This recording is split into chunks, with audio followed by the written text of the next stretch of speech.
ఓం శాంతి. 9/5/24. మధురమైన పిల్లలు, ఎవరి నామరూపాల్లోనైనా చిక్కుకోవడమే అన్నిటికన్నా పెద్ద రోగము.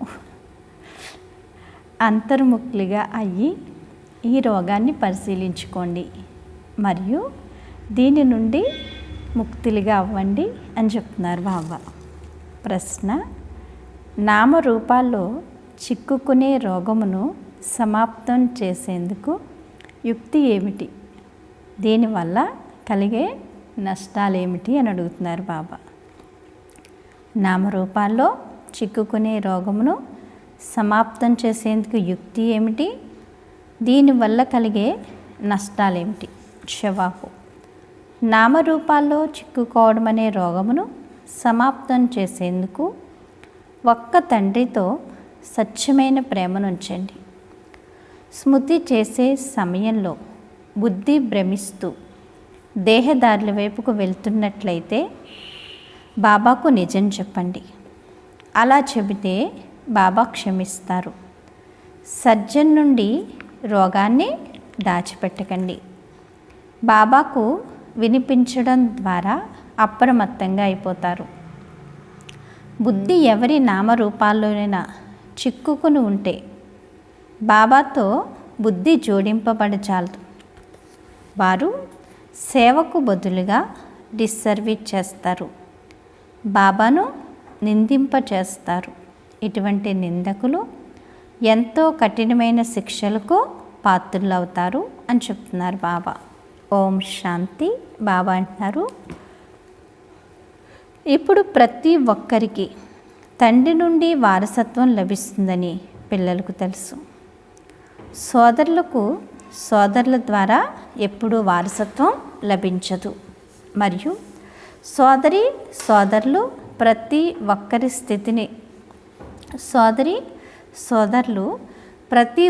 స్థితిని గూర్చి తెలియదు. బాప్దాదా వద్దకు అన్ని సమాచారాలు వస్తాయి. ఇది ప్రత్యక్షమైన విషయము.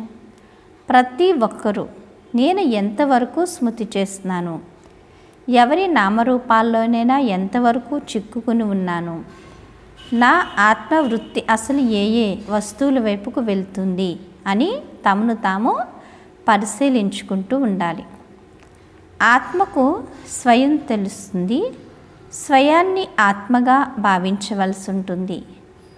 నా వృత్తి ఒక్క శివబాబా వైపుకు వెళ్తుందా లేక ఎవరి నామరూపాల వైపుకైనా వెళ్తుందా అని చూసుకోవాలి. ఎంత వీలైతే అంత స్వయాన్ని ఆత్మగా భావిస్తూ ఒక్క తండ్రినే స్మృతి చేయాలి మరియు మిగిలిన వాటన్నిటినీ మర్చిపోతూ ఉండాలి అని చెప్తున్నారు బాబా. నా హృదయం ఒక్క బాబా వైపు తప్ప ఇంకెటువైపుకు భ్రమించడం లేదు కదా. ఎక్కడైనా వ్యాపార వ్యవహారాల్లోకి లేక గృహస్థ వ్యవహారంలోకి మిత్ర సంబంధికులు మొదలైన వారి వైపుకు బుద్ధి వెళ్ళడం లేదు కదా అని పరిశీలించుకోవాలి. అంతర్ముఖులుగా అయ్యి చూసుకోవాలి. బాబా అంటారు, ఎప్పుడైతే ఇక్కడికి వచ్చి కూర్చుంటారో అప్పుడు మిమ్మల్ని మీరు పరిశీలించుకోవాలి. ఇక్కడ ఎవరో ఒకరు ముందు యోగంలో కూర్చుంటారు. వారు కూడా శివబాబాని స్మృతి చేస్తారు. వారు తమ పిల్లలను స్మృతి చెయ్యరు కదా. శివబాబానే స్మృతి చేయాలి. అందరూ ఎవరిని చేయాలి? శివబాబానే స్మృతి చేయాలి. శివబాబా స్మృతిలోనే ఇక్కడ కూర్చుంటారు. బాబా అంటారు, ఎవరైనా కళ్ళు తెరిచి కూర్చున్నా లేక కళ్ళు మూసుకుని కూర్చున్నా ఇదైతే బుద్ధి ద్వారా అర్థం చేసుకోవలసిన విషయము. బాబా ఏం అర్థం చేయిస్తున్నారు అని మీ హృదయాన్ని మీరు ప్రశ్నించుకోవాలి. మనమైతే ఒక్కరినే స్మృతి చేయాలి. ఇక్కడ ఎవరైతే కూర్చుంటారో వారు ఒక్క శివ బాబా స్మృతిలోనే కూర్చుంటారు. వారు మిమ్మల్ని చూడరు, ఎందుకంటే వారికి ఎవరి స్థితిని గూర్చి తెలియదు. ప్రతి ఒక్కరి సమాచారం బాబా వద్దకు వస్తుంది. ఏ పిల్లలు మంచివారో ఎవరి లైన్ క్లియర్గా ఉందో వారికి తెలుసు. ఎవరికి తెలుసు? బాబాకైతే తెలుసు. వారి బుద్ధియోగం ఇంకెటువైపుకు వెళ్ళదు. అలా బుద్ధియోగం భ్రమించేవారు కూడా ఉంటారు. మళ్ళీ మురళి వినడం ద్వారా వారు మారుతూ ఉంటారు కూడా. నాలో ఈ తప్పు ఉంది, నా దృష్టి వృత్తి తప్పకుండా తప్పుగా ఉంది, ఇప్పటికి దాన్ని సరిచేసుకోవాలి అని భావిస్తారు. బాబా అంటారు, చెడు వృత్తిని వదిలివేయాలి అని బాబా అర్థం చేయిస్తారు. ఇలా సోదరులకు అర్థం చేయించలేరు కదా. ఎవరు అర్థం చేయించగలరు? ఇలాగా తండ్రి పిల్లలకు అర్థం చేయించగలరు, ఇంకెవరు కూడా ఎవరికి అర్థం చేయించలేరు అని చెప్తున్నారు బాబా. బాబా అంటారు, వీరి వృత్తి దృష్టి ఎలా ఉంది అన్నది బాబాయే చూస్తారు. బాబాకే తమ హృదయ స్థితిగతులను గురించి వినిపిస్తారు. శివ్ బాబాకు చెప్పినప్పుడు ఈ బాబా కూడా అర్థం చేసుకుంటారు కదా. శివ్ బాబాకు చెప్పినప్పుడు ఏ బాబా అర్థం చేసుకుంటారు? బ్రహ్మ బాబా కూడా అర్థం చేసుకుంటారు. ఎందుకంటే బ్రహ్మ బాబా లేకుండా మనం శివ్ బాబాతో మాట్లాడగలమా?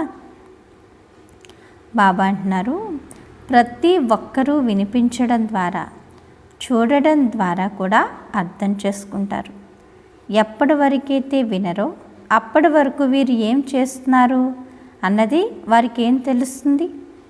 నడవడిక ద్వారా సేవ ద్వారా కూడా వీరిలో ఎంతో దేహాభిమానం ఉంది, వీరిలో తక్కువగా ఉంది, వీరి నడవడిక సరిగ్గా లేదు అన్నది అర్థం చేసుకుంటారు. ఎవరో ఒకరి నామరూపాల్లో చిక్కుకుని ఉంటారు. ఎవరి వైపుకైనా బుద్ధి వెళ్తుందా అని బాబా అడుగుతారు. కొందరు స్పష్టంగా చెప్తారు, కొందరైతే నామరూపాల్లో ఎంతగానో చిక్కుకుని ఉన్న కారణంగా వారు అసలు చెప్పరు, తమను తామే నష్టపరుచుకుంటారు అని చెప్తున్నారు బాబా. బాబా అంటారు, బాబాకు తెలియచేయడం ద్వారా వారు క్షమిస్తారు, మళ్ళీ భవిష్యత్తు కోసం సంభాళన చేస్తారు. తమ వృత్తిని గూర్చి యథార్థ రీతిగా చెప్పని వారు ఎందరో ఉన్నారు కదా. తమ వృత్తిని గూర్చి ఏం చేస్తున్నారనేది బాబాకు యథార్థంగా చెప్పిన వాళ్ళు చాలామంది ఉన్నారట. సిగ్గుపడతారు. ఏదైనా తప్పుడు పని చేస్తే సజ్జనుకు చెప్పలేరు కదా. కానీ అలా చెప్పకుండా ఉన్నట్లయితే ఆ రోగం కూడా వృద్ధి నొందుతుంది కదా. చెప్పకపోతే ఏమవుతుంది? పెద్దదైపోతుంది. ఇక్కడ కూడా అంతే. తండ్రికి తెలియచేయడం ద్వారా తేలికగా అవుతారు, లేకపోతే అది లోపల ఉండడం ద్వారా భారీగా ఉంటారు. బాబా అంటారు, బాబాకు తెలియచేయడం ద్వారా మళ్ళీ ఇంకా ఎప్పుడూ అలా చెయ్యరు. మళ్ళీ భవిష్యత్తులో తమపై తాము అప్రమత్తంగా కూడా ఉంటారు. ఎవరైతే తెలియచేయరో వారిలో అది వృద్ధి నొందుతూ ఉంటుంది. వీరు ఎంతో సేవాదారులని బాబాకు తెలుసు. వీరి అర్హత ఎలా ఉందో, సేవలో కూడా ఎలా ఉంటున్నారో, ఎవరిని పట్టుకుని వేలాడడం లేదు కదా అని ప్రతి ఒక్కరి జన్మపత్రిని చూస్తారు. మళ్ళీ వారిపై ఎంతటి ప్రేమను కూడా ఉంచుతారు, ఆకర్షిస్తారు. కొందరు చాలా మంచి సేవను చేస్తారు. ఎప్పుడూ ఎటువైపుకు వారి బుద్ధియోగం వెళ్ళదు. బాబా అంటారు, ఇంతకు ముందు వెళ్ళేది, ఇప్పుడు అప్రమత్తంగా ఉన్నాము బాబా. ఇప్పుడు నేను అప్రమత్తంగా ఉంటున్నాను. ఇంతకుముందు ఎన్నో తప్పులు చేసేవాడిని అని చెప్తారు కదా. ఇంతకుముందు అయితే ఎలాగో ఉండేవాడిని, కానీ ఇప్పుడైతే ఎలా ఉన్నాను? అప్రమత్తంగా ఉన్నాను, నువ్వు తప్పించి ఇంకెవరూ లేరు అని. దేహాభిమానంలోకి రావడం వల్ల పొరపాట్లే జరుగుతాయని భావిస్తారు. మళ్ళీ పదవైతే భ్రష్టమైపోతుంది. ఎవరికి తెలియకపోయినా పదవైతే భ్రష్టమైపోతుంది కదా. ఇందులో ఎంతో హృదయ స్వచ్ఛత కావాలి. ఏం కావాలి? హృదయం ఎలా ఉండాలి? స్వచ్ఛంగా ఉండాలి. ఎందుకని? స్వచ్ఛమైన మనసుకే తండ్రి ఏమవుతారు? రాజీ అవుతారు. అప్పుడే ఉన్నత పదవిని పొందుతారు. వారి బుద్ధిలో ఎంతో స్వచ్ఛత ఉంటుంది. ఈ లక్ష్మీనారాయణ ఆత్మలో ఎంతో స్వచ్ఛత ఉంటుంది కదా. కావునే వారు ఉన్నత పదవిని పొందుతారు. బాబా అంటారు, వీరి వృత్తి నామరూపాల వైపుకు ఉంది. దేహీ అభిమానులుగా ఉండడం లేదు. ఆ కారణంగా పదవి కూడా తగ్గిపోతూ వచ్చిందని కొందరిని గూర్చి భావించడం జరుగుతుంది.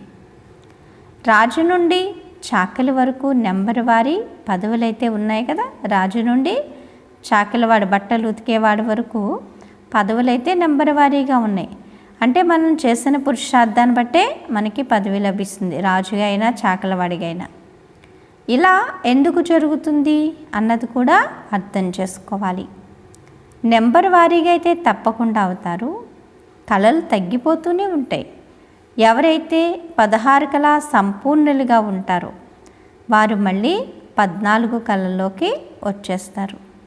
ఈ విధముగా కొద్దిగా తగ్గుతూ కళలు తప్పకుండా దిగిపోతాయి అని చెప్తున్నారు బాబా కదా. తగ్గుతూ ఏమైపోతారు? పున్నమి చంద్రుడల్లా అమావాస్య చంద్రుడిలాగా అయిపోతున్నారు. 14 కళలు ఉన్నా మంచిది. మళ్ళీ వామ మార్గంలోకి దిగిపోవడంతో వికారీలుగా అయిపోతారు. 16 కళలల్లా 14 కళలు అవుతాయి. 14 కళలల్లా ద్వాపరయుగంలో 8 కళలు అవుతాయి. 8 కలియుగానికి వచ్చేసరికి 2లోకి వచ్చేస్తారు. అంటే ఎంత తగ్గిపోతుందో చూడండి. మరి ఎంత కళాహీనమైపోతుంది ఆత్మ. బాబా అంటారు ఆయువు తగ్గిపోతుంది కదా. వామ మార్గంలోకి రావడం ద్వారా వికారీలుగా అయిపోతారు. అప్పుడు ఆయుష్ కూడా తగ్గిపోతుంది. మళ్ళీ రజో తమో ప్రధానులుగా అవుతూ ఉంటారు. తగ్గిపోతూ పాతపడిపోతారు అని చెప్తున్నారు. సత్యయుగం అయిపోయింది, త్రేతాయుగం అయిపోయింది కదా, ద్వాపరయుగం అయిపోయింది. ఇప్పుడు కలియుగం కూడా అయిపోవడానికి సిద్ధంగా ఉంది. మరి కళలు తగ్గిపోతూ పాతపడిపోరు. మరి ఆత్మ శరీరంతో పాతపడుతూ ఉంటుంది. ఆత్మ ఏమవుతుంది? శరీరంతో పాతపడుతుంది. ఆత్మ ఎప్పుడు ఒకలాగానే ఉంటుంది. ఈ శరీరమే చిన్నగా పెద్దగా మారుతూ ఉంటుంది. ఈ జ్ఞానం అంతా ఇప్పుడు పిల్లలైనా మీలో ఉంది లేదా? ఉంది కదా. ఏ విధముగా 16 కళల నుండి దిగుతూ మళ్ళీ మనుషులుగా అయిపోతారు మీకు తెలుసు కదా. 16 కళల్లో ఉండే ఆత్మ 2 కళల్లోకి ఎలా వస్తుంది, ఎలా మెట్లు దిగుతుంది అనేది మీకు తెలుసు అంటున్నారు బాబా. బాబా అంటున్నారు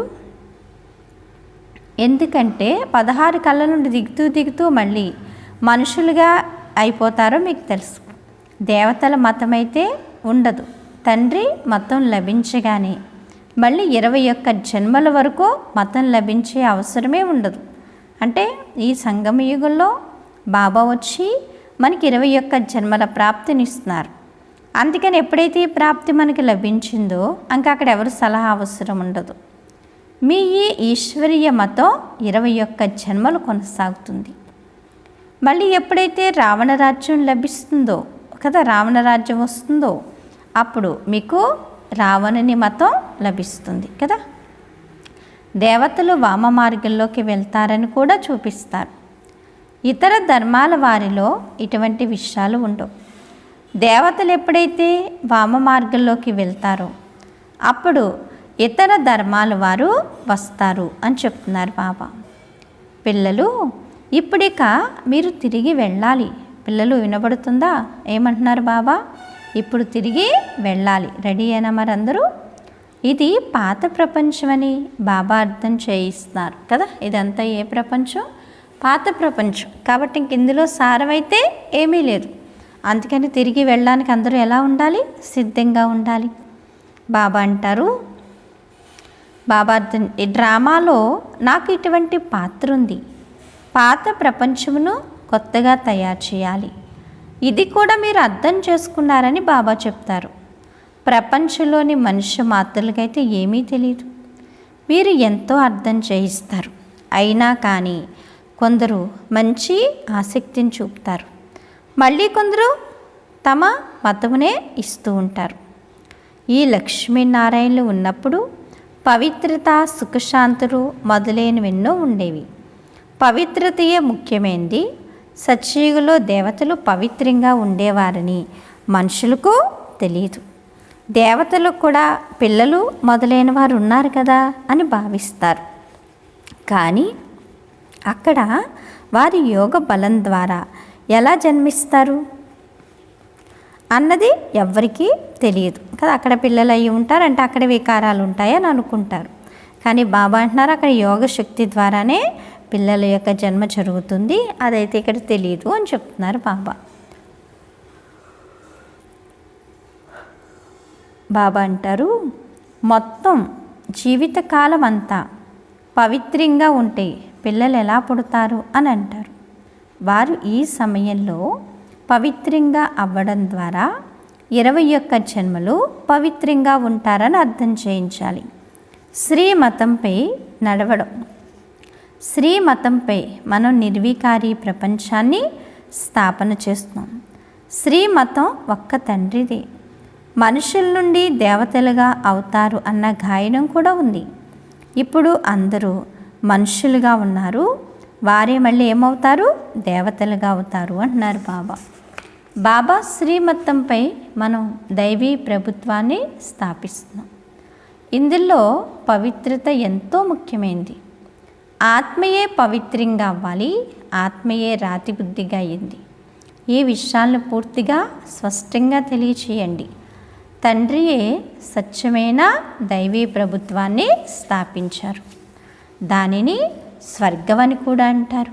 బాబా అంటారు మనుషులను దేవతలుగా తండ్రియే తయారు చేశారు. మనుషులు పతితులుగా ఉండేవారు, వారిని పతితుల నుండి పావనులుగా ఎలా తయారు చేశారు? నన్నొక్కడే స్మృతి చేసినట్లయితే మీరు పావనంగా అయిపోతారని పిల్లలకు తెలియచేశారు కదా. బాబా చెప్పారు కదా, నన్ను స్మృతి చేసినట్లయితే మీరు పావనంగా అయిపోతారు, పావన ప్రపంచానికి యజమానులుగా అవుతారు అని. మరి అర్థమైందా పిల్లలందరికీ ఇప్పుడు ఏం చేయాలి అని? ఈ విషయాలన్నీ మీరు ఎవరికైనా అర్థం చేయించినట్లయితే వారి హృదయానికి అత్తుకుంటుంది. ఇప్పుడు పద్ధతుల నుండి పావనులుగా ఎలా అవుతారు? తప్పకుండా ఒకరిని స్మృతి చేయాల్సి ఉంటుంది. ఇతర సాంగత్యాల నుండి బుద్ధియోగాన్ని తెంచి ఒక్కరి సాంగత్యంతో జోడించాలి. ఎవరి సాంగత్యంతో? శివబాబాతో. అప్పుడే మనుషుల నుండి దేవతలుగా అవ్వగలుగుతారు. ఈ విధంగా అర్థం చేయించాలి. మీరు ఏదైతే అర్థం చేయించారో అది డ్రామానుసారంగా పూర్తిగా ఖచ్చితమైంది. వారు అర్థం చేసుకుంటారు, అయినా కానీ అర్థం చేయించేందుకు ప్రతి దినము పాయింట్లు లభిస్తూ ఉంటాయి అని చెప్తున్నారు బాబా. తాము పద్ధతుల నుండి పావనులుగా ఎలా అవ్వాలి అన్నదే ముఖ్యమైన విషయం. దైహికమైన అన్ని ధర్మాలను వదిలి నన్నొక్కడినే స్మృతి చేయండి అని బాబా అంటారు. ఈ పురుషోత్తమ సంగమ యుగాన్ని గూర్చి కూడా పిల్లలైనా మీకే తెలుసు. ఇప్పుడు మనం బ్రాహ్మణులుగా ప్రజాపిత బ్రహ్మ సంతానంగా అయ్యాం. తండ్రి మనల్ని చదివిస్తారు. బ్రాహ్మణులుగా అవ్వకుండా మనం దేవతలుగా ఎలా అవుతాము? ఈ బ్రహ్మ కూడా పూర్తి 84 జన్మల్లో తీసుకుంటాడు. మళ్ళీ అతడే మొదటి నెంబర్ను తీసుకోవాల్సి ఉంటుంది. తండ్రి వచ్చి ప్రవేశిస్తారు. కావున స్వయాన్ని ఆత్మగా భావిస్తూ తండ్రిని స్మృతి చేయండి. ఇదే ముఖ్యమైన విషయం. దేహాభిమానంలోకి రావడం వల్ల ఎక్కడో అక్కడ చిక్కుకుని వేలాడుతూ ఉంటారు. దేహీ అభిమానులుగా అయితే అందరూ అవ్వచాలరు. నేను దేహాభిమానంలోకి అయితే రావడం లేదు కదా, నాచే ఎటువంటి వికర్మలు జరగడం లేదు కదా, నడవడిక నియమ విరుద్ధంగా అయితే లేదు కదా అని మిమ్మల్ని మీరు పూర్తిగా పరిశీలించుకోవాలి. చాలామందిచే ఈ పొరపాట్లు జరుగుతూ ఉంటాయి. వారు చివరి సమయంలో ఎన్నో శిక్షలకు పాత్రులవుతారు. ఇప్పుడు ఇంకా కర్మాతీత స్థితి తయారవ్వలేదు. కర్మాతీత స్థితి కలవారి దుఃఖాలన్నీ దూరం అయిపోతాయి. శిక్షల నుండి విముక్తులైపోతారు. నెంబర్ వారీగా రాశులుగా అవుతారు. కాబట్టి తప్పకుండా కొందరి పురుషార్థం తక్కువగా ఉంటుంది. కావునే ఆ కారణంగా శిక్షలను అనుభవించవలసి వస్తుందని ఆలోచించడం జరుగుతుంది. ఆత్మయే గర్భజైలో శిక్షలు అనుభవిస్తుంది.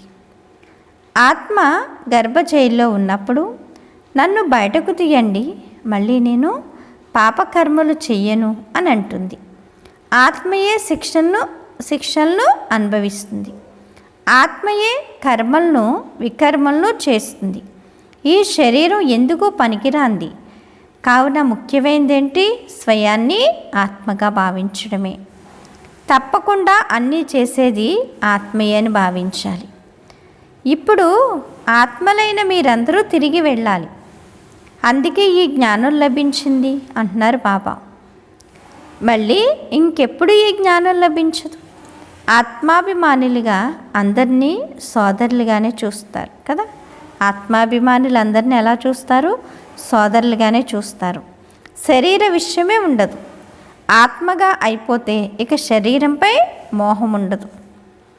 కావుననే ఇది చాలా ఉన్నతమైన స్థితి అని బాబా అంటారు. సోదరీ సోదరులు ఒకరినొకరు పట్టుకుని వేలాడుతూ ఉంటే ఎంతో డిసర్వీస్ చేస్తారు. ఆత్మాభిమాని భవ, అందులోనే బాబా అంటున్నారు ఆత్మాభిమాని భవ. ఇందులోనే ఏముంది? శ్రమ ఉంది.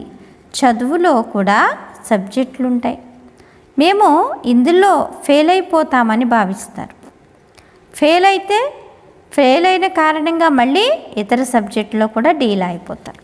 బాబా అంటారు ఇప్పుడు మీ ఆత్మ బుద్ధి యోగ శక్తి ద్వారా బంగారు పాత్రగా అవుతూ ఉంటుంది కదా. ఆత్మ ఎలా అవుతుంది? ఇప్పుడు బంగారు పాత్రగా అవుతుంది. యోగం లేకపోతే జ్ఞానం కూడా తక్కువగా ఉంటుంది. యోగం ఉంటేనే జ్ఞానం, జ్ఞానం ఉంటేనే యోగం. ఇక ఆ శక్తి ఉండదు. బాబా అంటారు యోగం యొక్క పదును ఉండదు. ఇది డ్రామాలో రచింపబడి ఉంది. పిల్లలు తమ స్థితిని ఎంతగా పెంచుకోవాలో బాబా అర్థం చేయించారు. ఆత్మలైన నేను కదా అర్థం చేయించారు. ఆత్మనైన నేను రోజంతట్లో ఎటువంటి నియమ విరుద్ధమైన కర్మలను చెయ్యలేదు కదా అని పరిశీలించుకోండి కదా. రోజంతట్లో నేను బాబా చెప్పినట్టు కాకుండా విరుద్ధంగా ఏమీ నడుచుకోలేదు కదా అని పరిశీలించుకోండి అని చెప్తున్నారు బాబా. అటువంటి అలవాటు ఏదైనా ఉంటే దాన్ని వెంటనే వదిలివేయాలి. కానీ మాయ మళ్ళీ 2వ 3వ రోజు కూడా పొరపాట్లు చేయిస్తుంది. ఇటువంటి సూక్ష్మమైన విషయాలు జరుగుతూ ఉంటాయి అని చెప్తున్నారు బాబా. ఇదంతా గుప్త జ్ఞానం. ఇదంతా ఏంటి? గుప్త జ్ఞానం. ఇది మనుషులకి ఏం తెలుసు? మేము మా ఖర్చుతోటే మా కొరకు అన్నీ చేసుకుంటున్నాము, ఇతరుల ఖర్చుతో ఎలా చేయగలము అని మీరు అంటారు. కావుననే బాబా అడుక్కోవడం కన్నా మరణించడం మంచిది అని ఎప్పుడు అంటూ ఉంటారు. ఏమంటారు? అడగడం కన్నా మరణించడం మంచిది అని.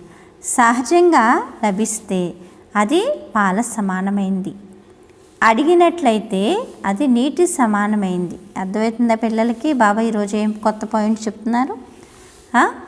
అడగడం కన్నా మరణించడం మంచిది అని బాబా అంటారు అని ఎప్పుడు అంటూ ఉండేవారట. సహజంగా లభిస్తే అది పాల సమానం, అడిగినట్లయితే అది నీటి సమానం. మరి అడగకుండా కావాలా, మనకి అడిగితే కావాలా? నీటి సమానం కాదు, అడగకుండా వచ్చేదేంటి? పాల సమానం కదా, శ్రేష్టమైంది. కానీ అడిగితే వచ్చేది నీటి సమానం. ఏదో ఇంకా అడిగారు కదా బాగోదు, చేయాలి, ఇవ్వాలి, అలా ఉంటుంది కదా. మనస్ఫూర్తిగా అయితే ఉండదు అందులో అంటున్నారు బాబా. కానీ ఎవరినైనా అడిగి తీసుకున్నట్లయితే అది తప్పనిసరిగా బలి చేసుకుని ఇచ్చినట్లు అవుతుంది. కావున అది నీదైపోతుంది. బాబా చెప్తున్నారు ఎవరి నుండైనా లాక్కుని తీసుకుంటే అది రక్తం వంటిది. బాబా ఏం చెప్తున్నారు పిల్లలకి? తీసుకున్నట్లయితే తప్పనిసరిగా బలి చేసుకుని ఇచ్చినట్లు అవుతుందట. కావున అది ఏమైపోతుంది? నీరైపోతుంది. ఎవరి నుండైనా లాక్కుని తీసుకుంటే అది రక్తం వంటిది. కొందరు ఎంతగానో విసిగిస్తారు. దాంతో అప్పు తీసుకుంటే ఎంతగానో విసిగిస్తారు. దానితో అప్పు తీసుకుంటే అది రక్త సమానంగా అయిపోతుంది. అప్పు తీసుకోవాల్సిన అవసరం ఏమీ లేదు. దానం ఇచ్చి మళ్ళీ తిరిగి తీసుకుంటే ఆ విషయం పైన కూడా హరిశ్చంద్రుని ఉదాహరణ ఉంది.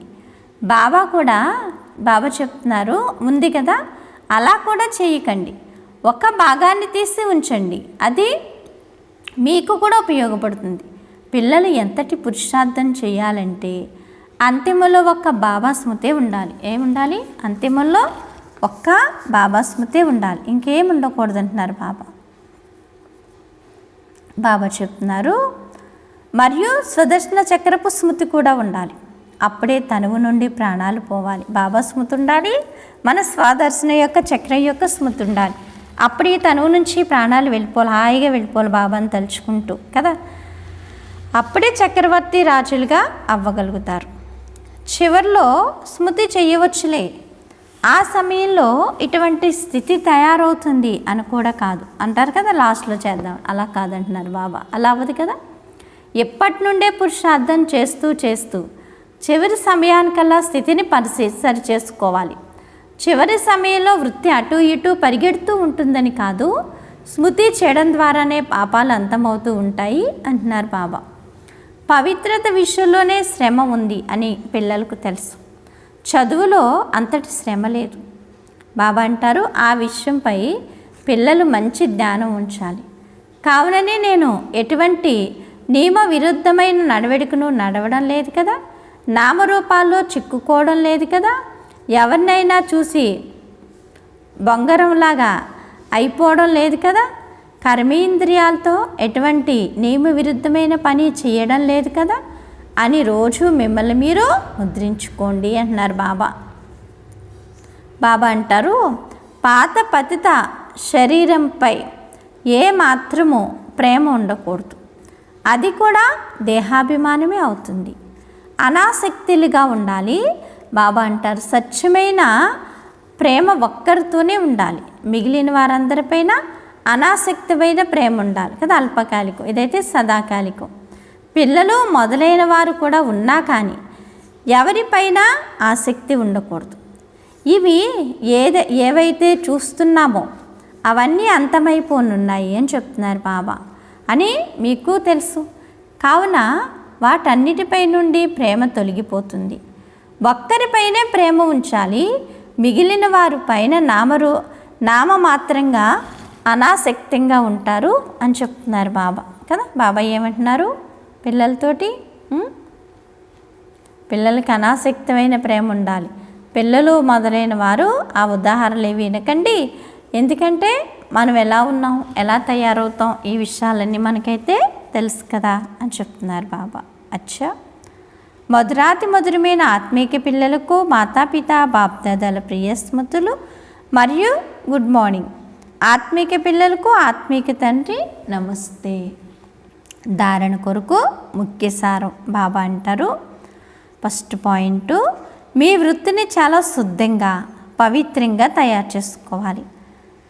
ఎటువంటి నియమ విరుద్ధమైన మీ తప్పును ఎవరిని ఎటువంటి నియమ విరుద్ధమైన ఏ తప్పుడు పనిని చెయ్యకూడదు. చాలా చాలా అప్రమత్తంగా ఉండాలి. బుద్ధిని ఎక్కడ వేలాడతీయకూడదు అని చెప్తున్నారు బాబా. సెకండ్ పాయింట్, స్వచ్ఛమైన ప్రేమను ఒక్క బాబాతోనే ఉంచుకోవాలి. మిగిలిన వారందరిపైన అనాసక్తమైన నామమాత్రపు ప్రేమ ఉండాలి. ఆత్మాభిమాని స్థితిని ఎలా తయారు చేసుకోవాలంటే దాని ద్వారా శరీరంపై కూడా మోహం ఉండకూడదు.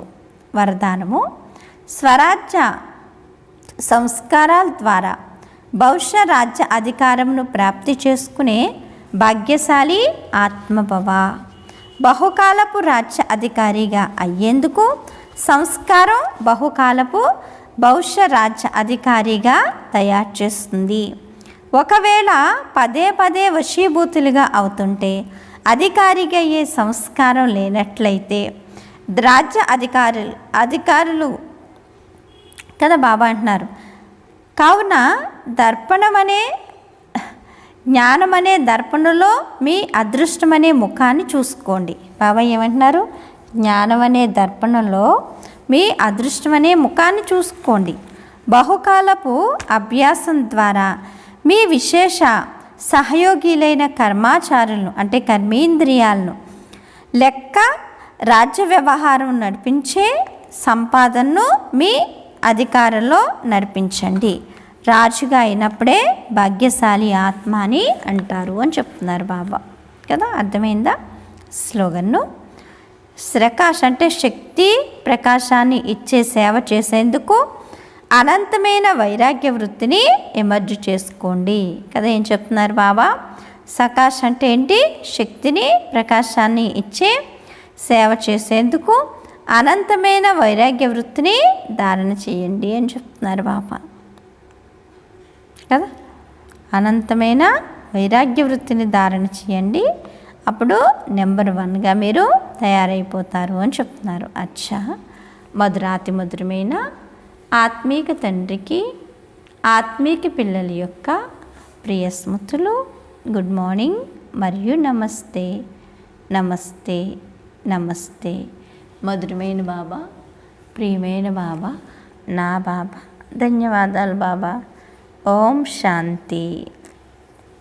ఈరోజు స్వమానం నేను భాగ్యశాలి ఆత్మను అనుకోండి. నేను భాగ్యశాలి ఆత్మను. అచ్చా, ఓం శాంతి. Thank you Baba.